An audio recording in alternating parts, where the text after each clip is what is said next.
Hai, assalamualaikum. Ginas di sini. Teman-teman, di video kali ini saya bakal nyeritain tentang kajian serial Ramadan sih sebenarnya yang ada di Yakin Institute YouTube channel yang foundernya itu adalah Dr. Omar Sulaiman. Jadi saya akan coba mengulas kembali apa yang Ustadznya ceritain di serial tersebut. Masuk ke episode pertama, itu tentang penampilan fisik beliau, tentang penampilan fisik dari junjungan besar kita Muhammad Shallallahu Alaihi Wasallam. Ustadznya bilang bahwasannya serial ini kemudian apa yang beliau utarakan dalam videonya itu diambil dari Syama'il. Syama'il itu kayak deskripsi utuh lengkap tentang Nabi Muhammad Shallallahu Alaihi Wasallam dari ujung kepala sampai ke ujung kaki gitu. Jadi insya Allah sanadnya jelas ya seperti itu. Kemudian kita mulai dari kenampakan fisiknya dulu. Pada suatu malam Anas bin Malik ketika itu melihat rembulan bersama Rasulullah. Kemudian Anas coba ngebandingin gitu, cantikan mana sih, bersinaran mana wajah Rasulullah kah ataukah wajah rembulan.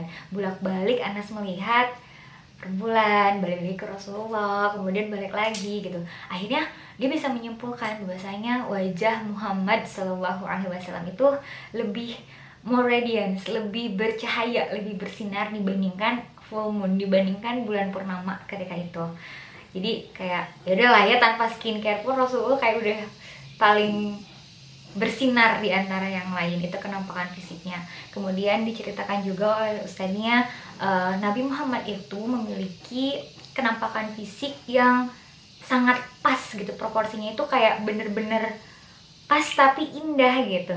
Kayak misalnya Rasulullah itu tidak begitu tinggi, nggak tinggi-tinggi banget, dan juga tidak terlalu pendek-pendek banget gitu. Kemudian warna kulitnya tidak putih pucat dan juga tidak gelap. Dan lagi bentuk wajahnya itu nggak bulat tapi juga nggak lonjong-lonjong banget, jadi kayak pertengahan di antara itu. Kemudian kita bergerak ke arah mata beliau itu adalah mata yang diibaratkan dengan mata yang tajam dan kontras gitu. Jadi warna hitamnya benar-benar pekat dan putihnya itu, bagian putih matanya itu jernih gitu, benar-benar putih yang sangat bersih gitu.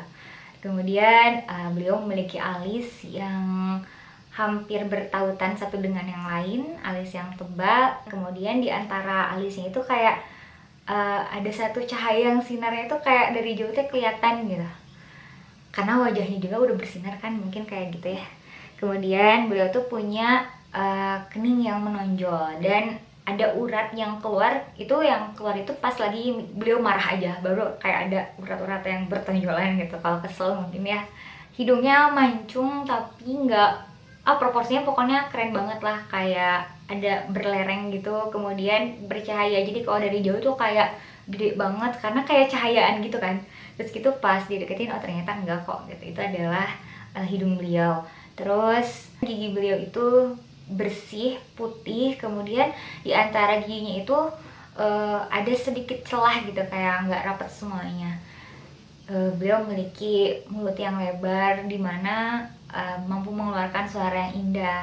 Kata-katanya itu sangat, artikulasinya sangat jelas, berbicara dengan intonasi yang pelan agar mudah difahami banyak orang gitu. Terus dari wajah kita bergerak ke rambut. Rambut beliau itu rambutnya nggak keriting tapi juga nggak lurus, jadi kayak bergelombang gitu. Rasul tuh punya rambut yang lebat dari ya di kepala lah ya, kemudian janggutnya juga lebat gitu. Rasul tuh potongan rambutnya kalau nggak di bawah telinga, beliau panjangin sampai ke bahu ya, kayak zaman-zaman kayak kita nonton film kolosal kali ya, yang dimana cowok-cowoknya itu rambutnya nggak cepak kayak sekarang gitu, tapi kayak digondrongin lah gitu. Terus gitu Rasul itu sampai meninggal, Rasulullah itu cuma punya sekitar 14-20 helai uban yang terkonsentrasi di janggutnya. Kalau janggutnya di sini, kemudian kalau nggak di bagian jambangnya gini, di godeg. Jadi Rasul tuh punya uban tuh beberapa di situ. Itu sampai usia beliau 63 tahun. Kemudian dari kepala kita ke leher. Beliau itu memiliki leher yang panjang dan elegan gitu, kalau diibaratkan seperti leher rusa. Jadi saking kerennya gitu. Kemudian memiliki bahu yang kokoh dan lebar, dada yang kuat. Kemudian ke perut, Rasul itu nggak pernah perutnya itu melebihi dari dadanya. Jadi suspek terus gitu sampai beliau menutup usia. Itu menunjukkan bahwasannya Rasul tuh ngasih contoh gitu, seorang muslim itu harus menjaga dietnya dengan baik, kemudian harus tetap berolahraga biar si tubuhnya itu tetap baik. Kenapa? Karena kesehatan yang baik akan menuntun kita pada kenyamanan beribadah lebih lama. Seperti itu contoh yang ini nih pelajaran penting dari kita belajar tentang appearance of our Prophet Muhammad SAW. Kemudian Rasul tuh punya tungkai-tungkai kaki yang kuat. Jadi kalau misalnya diibaratkan kayak orang yang tuangnya tuh kalau kita iseng tuh tuangnya gede gitu. Jadi kayak semeg, kuat tapi nggak gemuk ya. Jadi tuangnya aja yang kokoh gitu. Dan Rasul tuh punya lower body yang strong gitu. Kayak bagian kaki, tungkai kaki, pahanya tuh kayak kuat tapi nggak berlemak. Jadi Rasul tuh kalau naik kuda tuh kayak nggak perlu pakai sadel gitu. Karena emang udah kokoh di kaki-kakinya itu.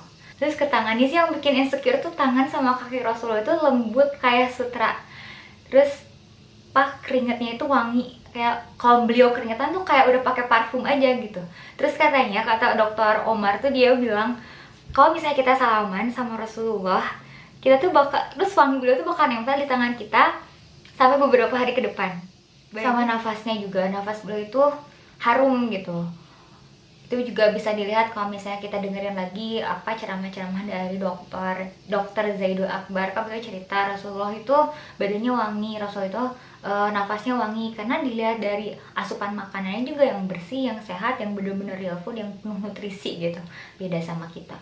Nah kemudian dokter Omarnya itu cerita dan mengakhiri sesi appearance of Muhammad itu dengan karakteristik beliau yang sebagai a smiley person gitu. Jadi orang yang senang senyum gitu. Padahal Rasulullah itu kan selalu ada dalam keadaan yang diistilahkan kayak tertekan lah gitu, kayak banyak pikiran lah gitu. Selalu ada dalam pemikiran yang dalam dan sangat berat gitu tentang umat, tentang bagaimana beliau menerima wahyu dan bagaimana menyampaikannya kembali, dan dengan musuh-musuh beliau yang ada di sekitar beliau gitu. Nah tapi Rasulullah itu tetap senyum gitu, tetap ya senyum aja gitu. Diibaratkan senyum itu dengan senyuman sangat lebar. Kemudian Rasulullah juga senang ketawa, baik itu tertawa bersama sahabat-sahabat ataupun ketika beliau tuh menerima wahyu, kayak lagi ngobrol gitu sama Allah, kayak kamu itu nanti akan dijanjikan apa dan keindahan-keindahan tentang surga misalnya, beliau akan tersenyum gitu. Kemudian Rasulullah itu juga senang ketawa kan tadi, senang ketawa yang beliau itu nggak ada suaranya, tapi sahabat tuh nyeritain, mendeskripsikan, gampang ngebedain antara Rasul lagi senyum sama Rasul lagi ketawa. Kalau beliau sedang tertawa biasanya wajah beliau lebih bercahaya lagi, katanya seperti itu. Jadi catatan juga sih buat kita gitu, masalah belum seberapa mah ya senyum aja gitu. Kenapa? Karena wajah yang sumringah di hadapan saudara kita itu merupakan amal baik kan gitu, sedekah juga gitu. Rasul aja yang banyak bebannya, banyak pikirannya, besar kesedihannya, tapi tetap menjaga senyum dan beramah tamah di hadapan saudaranya. Kenapa kita nggak bisa?